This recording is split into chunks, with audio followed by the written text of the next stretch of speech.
दोस्तों नमस्कार। मैं ना सुनांचली कथा कहानी और उपन्यास के इस अंक के साथ पुनः हाजिर हूँ। दोस्तों इस समय हम लोग सुन रहे हैं उपन्यास चरित्रहीन, जिसे लिखा है बंगला साहित्यकार शरद चंद्र चट्टोपाध्याय ने। दोस्तों अब तक मैं इस उपन्यास के 33 भागों का वाचन अपने वाचन के पिछले क्रम में कर चुका हूँ, जिसे आप मेरे चैनल कथा कहानी और उपन्यास पर सुन सकते हैं। अब आइए सुनते हैं उपन्यास चरित्रहीन के 34वें भाग का वाचन मेरे अर्थात ना सोनांचली के स्वर में। कोई कीड़ा जैसे पतंगे को बरबस खींच लाता है, उसी प्रकार मानो किसी दुर्निवार जादू मंत्र के बल से किरणमयी अर्धचेतन अभागे विमूढ़ चित्त दिवाकर को जहाज घाट पर खींच ले गई और टिकट लेकर अराकान जाने वाले जहाज पर जा बैठी।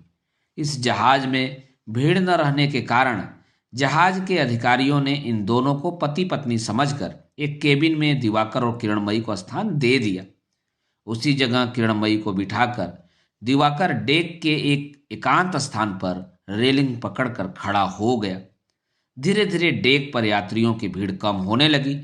कुलियों का हल्ला गुल्ला बंद हो गया और लंगर उठाए जाने के कर्कश शब्द से जहाज के अंदर बैठे दिवाकर की छाती के अंदर भी कंपन होने लगा। पल भर में जहाज भागीरथी के मध्य भाग में पहुंचा और अपार समुद्र में प्रवेश करने के उद्देश्य से धीरे धीरे गतिमान होने लगा। जब ठीक मालूम हो गया कि जहाज चल रहा है, तब दिवाकर की दोनों आंखें आंसुओं से भर गईं और उसने अपनी दोनों हथेलियों से मुख को जोर से दबाकर किसी प्रकार रुलाई के वेग को रोककर अपनी लज्जा को छिपा लिया। पूरब की ओर का आकाश उस समय बाल सूर्य की आभा से लाल हो उठा था और उधर उसके आने के विषय में संदेह न रखने वाले उपेन भैया ज्योतिष साहब के घर सया त्याग कर उठे नहीं थे।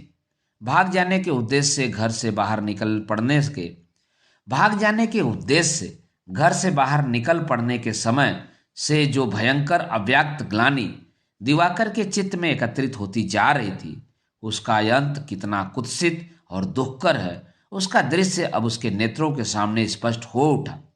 एक भले घर की गृहस्थ बहू को कुल से निकालकर वह स्वयं किसी अनजान देश में ले जा रहा है, ऐसी असंभव बात उसके हृदय में अब तक आई ही नहीं थी। अपनी शिक्षा, अपने संस्कार, चरित्र, स्कूल कॉलेज, देश मित्र और सर्वोपरि अपने उपेन भैया, सभी से वह किस प्रकार निर्मम भाव से विच्छिन्न होता जा रहा है, इस बात को वह उसी समय स्पष्ट रूप से समझ गया जिस समय कि उसने देख लिया कि वास्तव में जहाज का चलना शुरू हो गया है। अपने उपेन दादा के लिए वह आज एक बालक मात्र है। उसी उपेन भैया का मनोभाव इस समाचार को सुनकर कैसा हो उठेगा, यह स्मरण करके उसकी छाती की धड़कन बंद सी होने लगी। उसी स्थान पर वह दोनों घुटनों के बीच माथा टेक कर बैठ गया और एक ही क्षण में उसकी अदम्य आंखों से आंसू झरने लगे। उसी समय किरणमयी उसके पास आ खड़ी हुई और उसके माथे पर हाथ रखकर स्नेह भरे स्वर से बोली, बबुआ जरा कमरे में चलो। बहुत चेष्टा से और बड़ी देर में दिवाकर अपनी आंखों के आंसू रोककर मुंह झुकाए उठ खड़ा हुआ और धीरे धीरे किरणमयी के पीछे पीछे केबिन में जा पहुंचा। किरणमयी ने दरवाजा बंद करके दिवाकर को अपने पास बिठाया।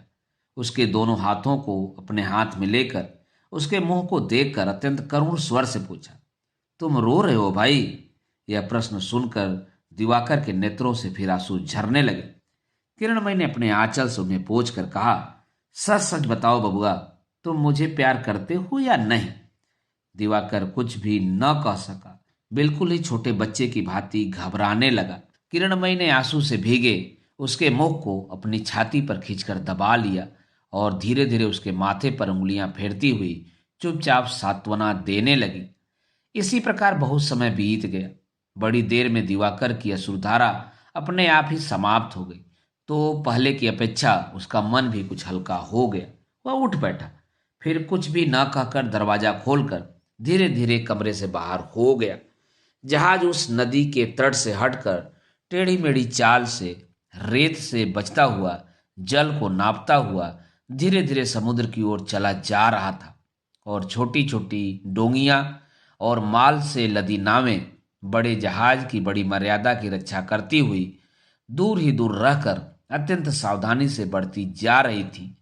दिवाकर रेलिंग के पास एक कुर्सी खींचकर उस पर बैठ गया और दूरी पर या निकट के जलथल में जो कुछ उसे दिखाई पड़ने लगा उसी से मन ही मन अत्यंत पीड़ा तथा वेदना के साथ सदा के लिए विदाई लेने लगा और अंतःकरण की असह्य पीड़ा से अंतर्यामी से निवेदन करने लगा। थोड़ी देर में केबिन से फिर पुकार हुई, दिन बहुत चढ़ गया, तुम स्नान कराओ, तब तक मैं तुम्हारे खाने पीने का प्रबंध करती हूँ। वह स्वयं अभी स्नान कर चुकी थी। पीठ पर भीगे बालों को फैलाकर केबिन के फर्श पर बैठकर हंडिया का मुंह खोलकर वह खाद्य सामग्री का हिसाब किताब लगा रही थी। रात में ही नौकरानी की सहायता से उसने यह सब सामग्री जुटा ली थी। दिवाकर ने उत्तर दिया, तुम खाओ, मुझे तनिक भी भूख नहीं है भाभी। किरणमयी ने मुंह ऊपर उठाकर देखा, बोली, यह नहीं होगा, तुम न खाओगे तो मैं भी न खाऊंगी। तुम इस समय मेरे सर्वस्व हो, तुमको खिलाए बिना मैं किसी प्रकार भी न खा सकूंगी। यह बात सुनकर दिवाकर लज्जा से गड़ गया और कोई भी बात न कहकर बाहर चले जाने को जो ही तैयार हुआ कि किरणमयी ने उसे पकड़कर कहा, यह तो सप्तऋषियों का चक्रव्यूह है बबुआ जी, भागकर कहाँ जा रहे हो? प्रवेश करने का पथ है, लेकिन बाहर निकलने का पथ क्या सभी जानते हैं? यदि यही इच्छा थी तो इस विद्या को उपेन भैया से तुमने सीख क्यों नहीं लिया? कुछ देर मौन रहकर वह बोली, परिहास की बात नहीं है बबुआ जी, मेरी बात मानो, जाओ स्नान कराओ और कुछ खा लो, उसके बाद बाहर रेलिंग पकड़कर जितनी इच्छा हो रोते रहना, मैं रोकूंगी नहीं। लेकिन यह भी मैं बताए देती हूँ बबुआ कि आंखों के आंसू की इसके बाद बहुत आवश्यकता पड़ेगी। बिना आवश्यकता के व्यर्थ में खर्च कर डालने से पीछे कहीं पछताना न पड़े। दिवाकर ने कोई उत्तर नहीं दिया। आने वाले दिनों के इस निष्ठुरतम परिणाम के संकेत को सिर झुकाए सुनकर स्नान के लिए चुपचाप बाहर चला गया और सोने कमरे में किरणमयी भी मौन होकर बैठी रही, क्योंकि उसके उपहास के इस सूल ने केवल दिवाकर को ही नहीं वरन सहस्रों गुना बढ़कर स्वयं उसकी अपनी ही छाती में भी यातना भर दी। बाहर आकर दिवाकर इधर उधर घूमने लगा। फिर जहाज के जिस हिस्से में तीसरे दर्जे के यात्री एक दूसरे से सटे हुए बैठे थे वहीं चला गया और विभिन्न प्रांतों के तरह तरह के यात्रियों में रहकर अपने को भूला रखने का उपाय खोजने लगा। इस भारतवर्ष में कितनी विभिन्न जातियां हैं, कितने विचित्र पहनावे हैं, कितनी अज्ञात भाषाएं हैं, यह पहले पहल अपने जीवन में देखकर दिवाकर आश्चर्य में पड़ गया। जहाज के अंदर भी वही जनता की भीड़ थी और तरह तरह की भाषाओं के मिश्रण से जो अपरूप शब्द उठ रहे थे वे भी विचित्र थे। सीढ़ियों से उतरकर दिवाकर वहां जा पहुंचा और निर्विकार आश्चर्य से स्तब्ध हो रहा। थोड़े से स्थान पर अधिकार जमाने के लिए इसके पहले यात्रियों में जो ठेला ठेली और धक्कम धक्का मचा हुआ था वह अब बंद हो गया था। अपने अपने अधिकृत स्थान पर बिछौना बिछाकर अपने सामने सामानों का घेर बना ये यथास्थान निश्चिंत हो गए थे और अब उनको अपने निकट के यात्रियों पर ध्यान देने का भी अवसर मिला था। प्रत्येक व्यक्ति एक दूसरे का संतोषजनक परिचय पाने के लिए उत्सुक था। एक स्थान पर दिवाकर की दृष्टि पड़ते ही उसने देखा कि एक बंगाली चिल्लाकर उसे बुला रहा है, बाबूजी इधर आइए जरा। उस व्यक्ति के पास एक हृष्ट पुष्ट स्त्री बैठी हुई थी। उसने भी उत्सुकतापूर्वक नेत्रों से उससे आने का अनुरोध किया। दिवाकर बड़े परिश्रम से बहुत से लोगों के तिरस्कार और झिड़कियां सहता भीड़ के बीच में सावधानी से पैर रखता हुआ उनके पास जा पहुंचा। उसके पहुंचते ही उस मनुष्य ने अपने पास के टीन के संदूक पर बैठने की जगह दिखाकर कहा, यह मेरा संदूक टीन का नहीं है, असली लोहे का है, आराम से बैठिए। आप कौन हैं? दिवाकर ने कहा, ब्राह्मण। उसी क्षण उस मनुष्य ने दोनों हाथ बढ़ाकर दिवाकर के जूतों के ऊपर से ही पदधूलि लेकर अपनी जीभ पर, माथे पर और गले पर लगाकर कहा, सोच रहा था ये कई दिन कैसे बीतेंगे। आप कहाँ बैठे हैं? दिवाकर ने उंगली से ऊपर दिखा दिया। उसने पूछा, आप केबिन में हैं? चाहे जहाँ रहें, संध्या को रोज एक बार पदधूलि दे जाया करें। कहाँ जाइएगा, रंगून? दिवाकर ने सिर हिलाकर कहा, नहीं, आराकान। आराकान तो मैं भी रहता हूँ। आज 20 वर्षों से मैं भी वहीं रह रहा हूँ। आपको तो मैंने कभी नहीं देखा। क्या पहली बार जा रहे हैं? वहां आपके कोई स्वजन संबंधी हैं क्या? नहीं है? नहीं भी हो तो क्या, कुछ भी चिंता मत कीजिएगा। आप लोगों की दया से मैं वहां के एक मकान का मालिक हूं। मेरे मकान में बहुत से कमरे खाली पड़े हुए हैं। आप मेरे साथ ही चलिए। पास बैठी हुई स्त्री को दिखाकर कहा, यह मेरी मकान मालकिन है। यह स्त्री अब तक टकटकी बातें दिवाकर की ओर देख रही थी।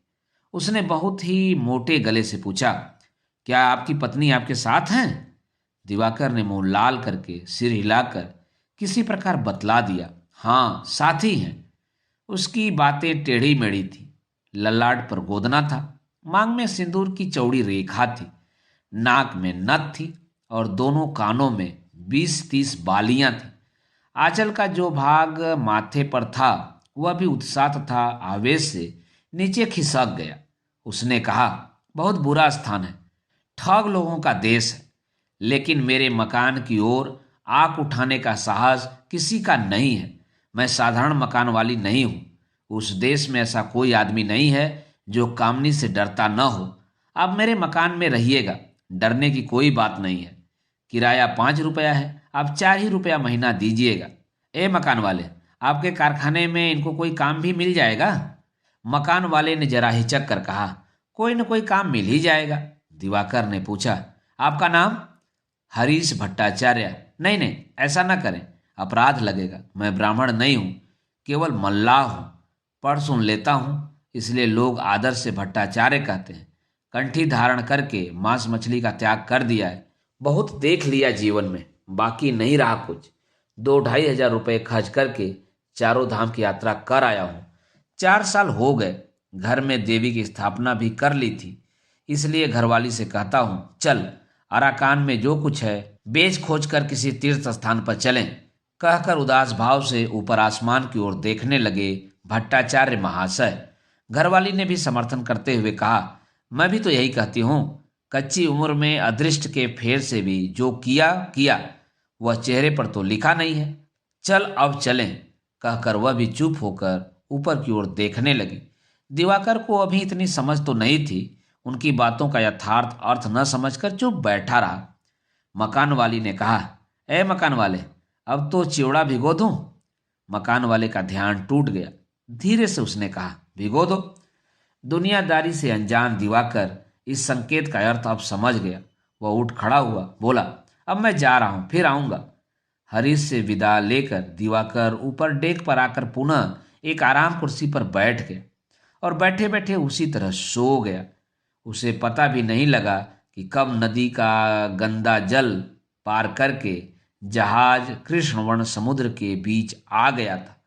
अस्फुट कोलाहल से आंख खुली तो देखा सूर्य अस्त हो रहा था। उसी को देखते हुए लोग जोर जोर से बातचीत कर रहे थे। जिस सूर्यास्त का विवरण उसने अंग्रेजी और बंगला की कई किताबों में कई बार पढ़ा था, यही वह सूर्यास्त था, यही वह वास्तविक समुद्र था। चारों ओर नजर दौड़ाकर अनंत जलराशि को देखा और फिर अस्ताचल की ओर जाते सूर्य को नमस्कार किया। फिर से आंखें भर आईं। सूर्य अस्त हो गया, आकाश मलिन हो गया और धीरे धीरे अंधेरा गहराने लगा, पर वैसे ही उसी तरह निश्चेष्ट बैठा रहा वह। रात की शीतल वायु तेज गति से बह रही थी। ऊपर डेक प्रायः जनशून्य था। माथे पर कृष्ण पक्ष का गंभीर नीला आकाश था, नीचे वैसा ही समुद्र का नीला जल था। उसके ही बीच दिवाकर अपने अंतःकरण की गंभीर कालिमा को निमिज्जत करके कुछ क्षण के लिए शांति अनुभव कर रहा था। उसी समय एकाएक किसी के कोमल हाथों के स्पर्श से उसका ध्यान भंग हो गया। घूम कर देखा, किरणमयी है। किरणमयी ने कहा, क्या हो रहा है बबुआ, तुम क्या आमरण अनशन व्रत कर रहे हो? दिवाकर ने उत्तर नहीं दिया, चुप ही रहा। किरणमयी ने पल भर उत्तर की प्रतीक्षा की। कमरे में चलो, कहकर वह बलपूर्वक उसे केबिन में खींच ले गई और भूमि पर बिछाए हुए बिछौने पर बिठाकर बोली, कुछ भी यदि समझते तो कम से कम इतना तो अवश्य समझ सकते थे कि बहुत रोने धोने से भी तो जहाज तुमको अपने देश वापस न ले जाएगा। बिना खाए सूख कर मर जाने पर भी नहीं, समुद्र के जल में कूद पड़ने पर भी नहीं।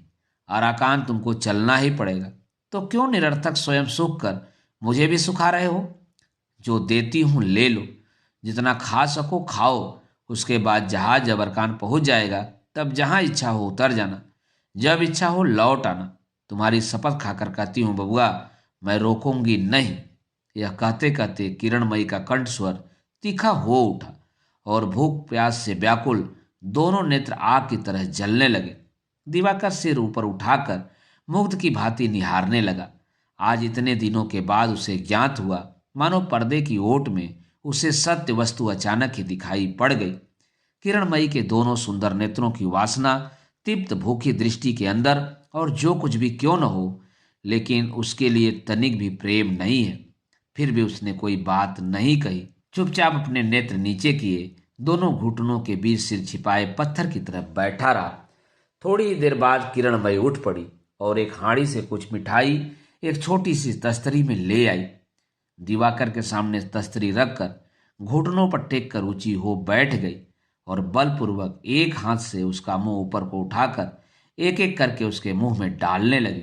इसी प्रकार सब समाप्त करके किरणमयी ने पल भर कुछ सोचा, फिर दूसरे ही क्षण झुककर दिवाकर के भीगे हुए ओठों को चूमकर खिलखिला कर हंस पड़ी। इस विषैले चुंबन और निष्ठुर हंसी को दिवाकर ने अपनी पूरी शक्ति लगाकर सह लिया। लेकिन रात को जब एक ही बिछौने पर सोने का प्रबंध होने लगा, तब वह किसी प्रकार भी स्थिर न रह सका। वह उठकर खड़ा हो गया और बोला, यह नहीं होगा भाभी, यह मैं किसी भी दशा में न कर सकूंगा। तो मुझे छोड़ दो, मैं जहां भी हो सकेगा बाहर कहीं जाकर सो रहूंगा, लेकिन तुम्हारी आज्ञा का पालन करने के लिए किसी प्रकार भी मैं कोठरी में रात न बिता सकूंगा, किसी प्रकार भी न होगा। किरणमयी उस समय बिछौना बिछा रही थी। पलटकर उसने देखा। दिवाकर फिर दृढ़ स्वर से बोला, यह किसी प्रकार भी न होगा। किरणमयी ने पहले तो हंसने की चेष्टा की, लेकिन हंसी नहीं आई। क्या सोना नहीं होगा? उसके दोनों नेत्र घायल शेरनी की भांति जल उठे।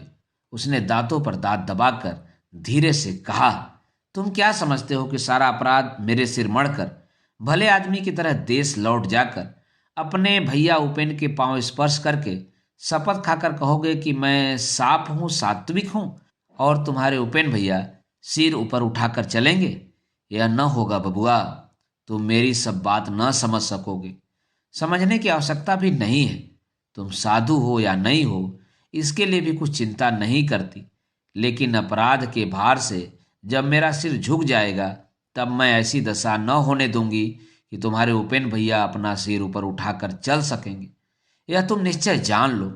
यह कहकर वह बिछौना बिछाने लगी और पास ही गद्दीदार बेंच पर दिवाकर सिर झुकाए बैठा रहा। रात को दोनों एक ही बिछौने पर आसपास सो रहे। भाग्य के फेर से सर्वस्व दान देकर जैसे हरिचंद ने चांडाल के हाथ अपने को सौंप दिया था, वैसे ही घृणा के साथ दिवाकर ने किरणमयी के बिछौनों के किनारे आत्मसमर्पण कर दिया। लेकिन उसकी यह घृणा किरणमयी से छिपी न रही। सारी रात लगातार उसके तंद्राच्छन्न दोनों कानों में कहीं से रुलाई का प्रवाह सा पहुंचने लगा, और उसी के बीच में से किसी की क्रुद्ध लंबी सांसें रह रह कर गरज उठने लगी। भोर में शरीर हिल जाने से वह जाग उठा और जागते ही समझ गया कि बाहर प्रचंड वेग से हवा बह रही है और जहाज का हिलना आरंभ हो गया है। नेत्र खोलकर उसने देखा, किरणमयी का कोमल बायां हाथ उसकी छाती पर निद्रित सर्प की भांति पड़ा हुआ है। पीछे वह जागकर कहीं उसे काट न खाए, इस आशंका से उसने मानो उठने का साहस नहीं किया। फिर नेत्र बंद करके पड़ा रहा। हवा और जहाज हिलने का वेग क्रमशः बढ़ने लगा और किरणमयी की नींद टूट गई। दिवाकर की छाती पर पड़े हुए हाथ को जरा दबाकर उसने धीरे से पूछा, बाहर क्या हो रहा है? तूफान आया है क्या? दिवाकर ने कहा, हाँ, क्या होगा? दिवाकर ने कुछ भी उत्तर न दिया। किरणमयी ने कहा, संभवतः तुम भगवान से ही प्रार्थना कर रहे हो कि जहाज टूट जाता तो अच्छा होता, यही बात है ना बबुआ जी? दिवाकर ने कहा, नहीं, बस एक छोटी सी बात। नहीं, तुम मनुष्य नहीं हो, पत्थर के बने हो बबुआ। यह कहकर उसने बलपूर्वक दिवाकर को अपनी छाती में खींच लिया और बोली, जहाज यदि डूब जाए तो हम दोनों इसी तरह मरें, बहकर किनारे जा लगेंगे। लोग देखेंगे, अखबारों में खबर छपेगी, तुम्हारे उपेन भैया पढ़ेंगे। यह कैसी बात होगी बबुआ? इस काल्पनिक चित्र की घृणित कल्पना ने दिवाकर को ठेल कर उठा दिया और किरणमयी के बंधन से बल लगाकर अपने को मुक्त कर हिलता डोलता वह कोठरी के बाहर चला गया। दोस्तों, अभी आप सुन रहे थे उपन्यास चरित्रहीन के 34वें भाग का वाचन। तो अब लीजिए सुनिए उपन्यास चरित्रहीन के 35वें भाग का वाचन मेरे अर्थात ना सुनांचली के स्वर में। डेक की कुर्सी पर बैठकर वह टकटकी लगाए निहारता रहा। छाती के अंदर कैसा होने लगा था उसको स्पष्ट रूप से अनुभव करने के अतिरिक्त बुद्धि द्वारा हृदयंगम करने की शक्ति उसमें नहीं थी। जहाज पर ऊंची ऊंची लहरें उन्माद की भांति उछलती हुई गिर रही हैं, फिर चूर्ण विचूर्ण होकर विलीन होती जा रही हैं, फिर दौड़ती हुई आ जाती हैं, फिर लुप्त हो जाती हैं। इसी के घात प्रतिघात का खेल दिवाकर आत्मविस्मृत होकर देखने लगा। ऊपर पूरब के आकाश में दिगंत के धुंधले बादल पहाड़ की तरह उमड़ते जा रहे थे और उनके पीछे ही बाल सूर्य उग चुका है या नहीं, इस खबर को नीचे पहुंचाने के लिए किरण की एक रेखा को भी मार्ग नहीं मिला। दूसरे ही क्षण डेक पर जहाज के खलासी घबरा कर इधर उधर आने जाने लगे और कप्तान का घंटा बार बार बजने लगा। तूफान का वेग लगातार बढ़ता ही जा रहा है और भविष्य में और भी बढ़ जाएगा। इसका संकेत आकाश के बादलों और समुद्र की लहरों ने जहाज के कप्तान से लेकर नीचे की कामनी नामक मकान वाली औरत तक सभी को सुस्पष्ट रूप से दे दिया। उसी समय एक खलासी ने आकर कहा, बाबू, पानी बरसने में अब देर नहीं है। आधी पानी में बाहर बैठकर क्यों कष्ट पाएंगे, केबिन में चले जाइए। देखिए वहां न जाने अब तक क्या हो रहा है। दिवाकर ने घबरा कर पूछा, क्या क्या हुआ है वहां? खलासी चटगांव का मुसलमान था। हंसकर न समझने योग्य अपनी बोली में बोला, कुछ भी नहीं हुआ है, लेकिन जहाज बहुत हिल रहा है ना, इसलिए कह रहा हूं बाबू, आप जाकर देखिए वहां औरतें क्या कर रही हैं। इतनी हिलोरें सहना बहुत ही कठिन है। दिवाकर उठ खड़ा हुआ और तुरंत ही समझ गया कि खलासी की बात बिल्कुल ही सच है। वह गिरने लगा था। उसे पकड़कर खलासी ने कहा, चलिए बाबू, आपको पहुंचाऊं। उसी की सहायता से दिवाकर किसी प्रकार केबिन के दरवाजे पर पहुंचा। दरवाजा ठेल कर अंदर जाकर उसने देखा, किरणमयी बिछौना छोड़कर पास की लोहे की बेंच पर उसके ही एक छोर को जोर से दबाकर पट होकर लेटी हुई है।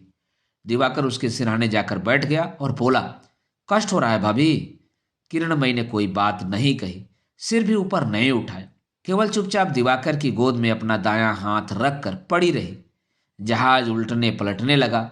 बाहर क्रुद्ध हवा साय साय की आवाज के साथ चिल्लाहट मचाने लगी और उत्ताल तरंगों के उड़ते हुए पानी के छींटे प्रबल वेग से छोटी खिड़की के मोटे शीशे पर बार बार पछाड़ खाकर गिरने लगे। उसका सिर चकराने लगा और बैठा रहना असंभव जानकर उस पतली सी बेंच पर ही किरणमयी के सिर के पास सिर रखकर वह मूर्छित की भांति लेट रहा। किरणमयी ने उसका सिर सहलाकर मृदु स्वर में कहा, लेट रहे हो? सिर में चक्कर आ रहा है क्या? दिवाकर ने कहा, हाँ। किरणमयी ने कुछ क्षण मौन रखकर पूछा, अच्छा बबुआ, तूफान तो बराबर चढ़ता ही जा रहा है, जहाज क्या डूब जाएगा? तुम्हारा क्या ख्याल है? दिवाकर ने कहा, नहीं। किरणमयी ने कहा, हाँ नहीं, तुम कचहरी में क्या गवाही दे रहे हो बबुआ जी? यह कहकर बड़ी देर तक चुप पड़ी रही। बहुत देर के बाद धीरे धीरे बोली, डूब जाने से ही अच्छा होता। यदि न भी डूबे तो भी इस प्रकार हम लोगों के कितने दिन चलेंगे? दिवाकर ने उत्तर नहीं दिया। यह देखकर किरणमयी ने दिवाकर के सिर को हाथ से हिलाकर कहा, सुन रहे हो ना? सुन रहा हूं। जितने दिन चल सकेंगे चलने दो। उसके बाद भी समुद्र में जल रहेगा। गले में बांधने के लिए रस्सी भी मिल जाएगी। दोनों में से किसी एक को चुन ही लेना पड़ेगा। इतनी देर के बाद दिवाकर के मुंह से एक बड़ी बात सुनकर किरणमयी बड़ी देर तक चुपचाप पड़ी रही। उसके बाद वह स्वाभाविक स्वर से बोली, ऐसा मत कहो, घर लौट जाओ, तुम तो पुरुष हो। जाकर कह देने से ही बात समाप्त हो जाएगी। संभव है कि इसकी भी आवश्यकता न पड़ेगी। तुम्हारे अपने लोग इस बात के लिए कोई चर्चा बखेड़ा न करना चाहेंगे। दिवाकर चुप रहा। ऐसा प्रस्ताव चाहे जैसे भी लोभनीय क्यों न हो, वह इसे ग्रहण न कर सका। बड़ी देर तक मौन रहकर बोला, और तुम? किरणमयी पहले की भांति सहज शांत स्वर में बोली, मुझे यहीं रह जाना पड़ेगा। दिवाकर ने कहा, कैसे रहोगी? वहां कौन है? किरणमयी ने कहा, कोई नहीं। तो भी रहना ही पड़ेगा। दिवाकर उत्कंठा से उठ बैठा, बोला, तनिक स्पष्ट बताओ न भाभी, तुम कह रही हो कि कोई नहीं है, फिर भी रह जाओगी, कैसे? मैं यह तो समझ ही नहीं पाता। तुम क्या वहां अकेली ही रहोगी? किरणमयी हंस पड़ी। उस हंसी को दिवाकर देख न सका, देखता तो समझ जाता। किरणमयी ने कुछ देर तक मौन रहकर कहा, नहीं बबुआ, अकेली न रह सकूंगी, मेरी वह आयु नहीं है। लेकिन तुमसे इन बातों की आलोचना की आवश्यकता नहीं है। यह कहकर उसने दिवाकर का दायां हाथ अपने मुंह के पास खींचकर व्यथा से कहा, लेकिन तुमको मैंने व्यर्थ ही कष्ट दिया, इसके लिए क्षमा मांग रही हूं बबुआ। दिवाकर फिर अवसन्न की भांति लेट रहा। समझ गया कि घर लौट जाने के अंधेरे मार्ग के लिए जो आशा प्रदीप पल भर पहले ही उसने मूड की भांति जला दिया था, उसको बुझा देने का समय आ गया है। प्रदीप अवश्य बुझ गया, लेकिन उसकी दुर्गंध से भरी हवा से दिवाकर की छाती मानो भारी बोझ से दब गई। रुधी हुई सांस की गंभीर पीड़ा से वह उठ बैठा और तीखे स्वर से पूछा, तुम क्या अब तक मुझसे परिहास कर रही थी भाभी? मुंह चोर नाजुक स्वभाव वाले दिवाकर की इस आकस्मिक उग्रता से किरणमयी चौंक पड़ी। कैसा परिहास बबुआ जी? मेरे घर लौट जाने की बात, इस व्यंग की क्या आवश्यकता थी? किरणमयी ने कहा, परिहास या व्यंग कुछ तो मैंने नहीं किया। तो क्या वह सच है? सच ही तो है भाई। तुम अकेली रह जाओगी, यह भी क्या सच है? यह भी सच है। ओह, इसीलिए क्या तुम अरकान जा रही हो? लेकिन किसके पास, किस तरह से रहोगी, सुनो तो। किरणमयी ने गहरी सांस ली। बस वह भली भांति जानती थी कि उनका इस तरह भागना दिवाकर के लिए कितना भयावह था, उसकी लज्जा कितनी दुखद थी, तथा इस निरादुण अवस्था के संकट में पड़ने से उसका मन कितना विकल हो उठा था, यह भी उसे अविदित नहीं था। दिवाकर को उसने प्यार किया भी नहीं था और करना भी असंभव था। तथापि आश्चर्य तो इस बात का था कि उसकी पूर्ण उदासीनता से वह मन ही मन व्यथित हो रही थी। किंतु जैसे ही दिवाकर ने अपने रूखे व तीव्र स्वर से किए गए प्रश्न के माध्यम से ईर्ष्या की ज्वाला प्रकट कर दी, उसके अंतर की निभृत वेदना हर्ष में परिणित हो उठी। इस पुलक का एक और कारण था। इससे पहले जब वह एक अपरिपक्व युवक अपने यौवन की प्रारंभिक सौंदर्य पिपासा को शांत करने के लिए उसके अलौकिक रूप का तिल तिल पान करते हुए उसकी ओर आकृष्ट हो रहा था, तब तो किरणमयी ने देखकर भी अनदेखा कर दिया था, जानते हुए भी कुछ न जानने का दिखावा किया था। और आज जब चोट लगने पर अकस्मात मधु रिसने लगा, तो इस निर्वासन में जो व्यक्ति उसका एकमात्र अवलंबन था, उसी के मधु चक्र में सयत्न संचित एवं प्रच्छन्न मधु के भंडार के प्रति किरणमयी की सतर्क दृष्टि निबद्ध हो उठी। हंसकर बोली, कैसे किसके पास रहूंगी? कैसे किसके पास रहूंगी? यह सुनकर तुम्हें क्या लाभ होगा देवर जी? जब तुम्हें लौट ही जाना है तो इस अनावश्यक कौतूहल की कोई सार्थकता नहीं रह जाती। दिवाकर कुछ क्षण स्थिर रहा, फिर बोला, लौट जाऊंगा ही, यह बात तो मैंने एक बार भी नहीं कही। वह तो तुम्हारे ही मुंह की बात है, मेरे मुंह की नहीं। किरणमयी ने कहा, यह ठीक है, लेकिन मेरे मुंह से तुम्हारे मन की बात ही निकल पड़ी है। यह कहकर वह शीघ्र प्रतिघात की आशा करके प्रतीक्षा करती रही, लेकिन प्रतिवाद नहीं हुआ। किरणमयी उसको सोचने का समय देकर धैर्य धारण किए रही। बहुत समय बीत गया। बाहर आधी पानी के लगातार आक्रमण से जहाज कांपने लगा। खलासियों का अस्पष्ट कोलाहल बीच में स्पष्ट सुनाई पड़ने लगा। किरणमयी के धीरज का बांध भी टूट जाने की नौबत आ गई। लेकिन कांठ की बनी छोटी सी कोठरी की निस्तब्धता पहले की भांति बनी रही। दिवाकर प्रतिवाद न करेगा, इस बात पर किरणमयी के मन में जब तनिक भी संशय न रहा, तब उसने लंबी सांस छोड़कर धीरे से कहा, तो क्या तुम्हारा लौट जाना ही पक्का रहा? दिवाकर ने कहा, नहीं। किरणमयी ने फिर कोई प्रश्न नहीं किया। दोस्तों, अभी आप सुन रहे थे उपन्यास चरित्रहीन के 35वें भाग का वाचन मेरे अर्थात ना सोनांचली के स्वर में। दोस्तों, आप इस उपन्यास के आगे के कड़ियों का वाचन आप मेरे वाचन के अगले क्रम में सुन सकते हैं। तो जुड़े रहें कथा कहानी और उपन्यास के साथ। धन्यवाद। नमस्कार।